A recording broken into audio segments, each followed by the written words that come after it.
Hi, it's Andy again, and right now I want to show you how to use the email system inside of Desire to Learn, okay?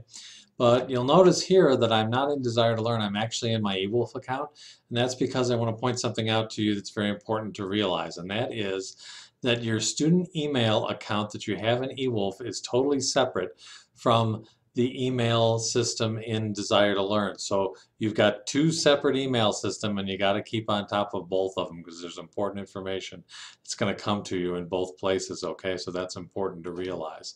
So uh, we'll jump over now to Desire to Learn and talk about the email system in there. So at the top of the page, you'll see this envelope shaped icon, and that's where you go to get into your email in Desire to Learn. Notice this red dot on top of the envelope. Anytime you see that red dot, that means you have a new email and you want to go in and check it and read it, okay? So to do that, click on the icon, then click on the Go to Email link, and there you are. So your emails are listed here and you can read them, and you can click the Compose button and write new emails to your fellow students or instructors that you are signed up with for in this particular semester, whatever particular semester you're in, all right? So it's important again to realize that this is a closed email system. In other words, you can't email outside of the system. You can't send an email from here to someone who's not a classmate or another student, or excuse me, or an instructor. And people from outside of the system can't email you in here. So this is just for your fellow students and instructors in the classes that you're in already, okay?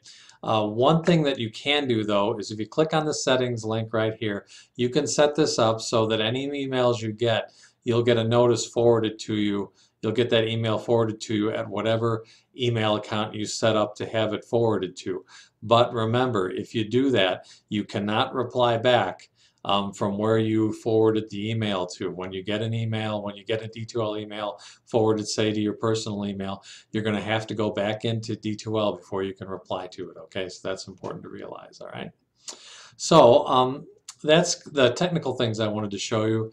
Now I want to talk a little bit about writing effective emails. Most of the time when you're in Desire to Learn writing an email, you're going to be writing to your instructor. So you want to think about the emails you write, and you want to make effective emails that are going to get you what you want. Okay, so for example, an email like this one, which I've got things like this in the classes I've taught, where I'll get an email and it'll just say, what should I do next?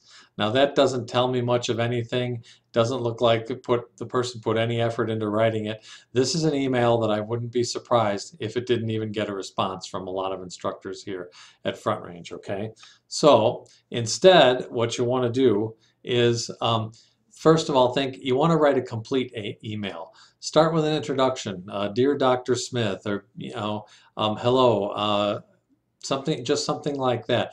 Then remember to include what class you're in.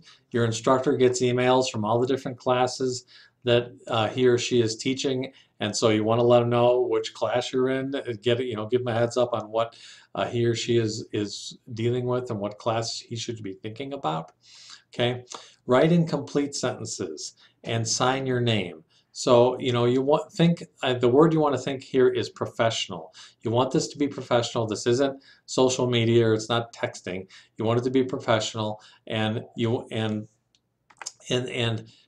goal here is to be focused and clear. Say specifically what you need. Remember, you're trying to get something from your instructor. So be thorough, be clear on what you need exactly, be focused on what specifically you want so your instructor can understand what's going on and get you back the information you need promptly. I get actually complaints. The reason I'm going over this is I get complaints from instructors all the time that the emails they get from students are less than useful, okay? So lastly, remember, the people receiving your email can't see your body language, they can't hear your tone of voice. So you want to be extra careful to write in a way that your text comes off as polite and professional, all right?